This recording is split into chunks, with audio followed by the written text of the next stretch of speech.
Ano po Hepe, ang natin ngayon dito? hindi sinabi ng batas na ang kailangang angkas niya professional driver's license ang dala. Opo. Ang sinabi ng batas must be accompanied by a duly licensed driver. Hindi sinabing non-pro, hindi sinabing professional. Okay po. So pag sinabing duly licensed siya, pero hindi professional. Walang sinabing ganun eh.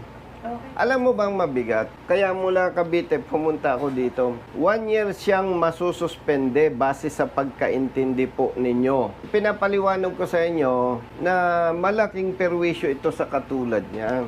Dahil kailangan niya ng lisensya pagpasok sa trabaho. Okay, student permit, kasama niya yung angkas, non-professional, authorized ng batas yan. Ay, pero kung dahil sa maling pagpapatupad, sususpendihin natin siya ng 1 taon, napakahirap.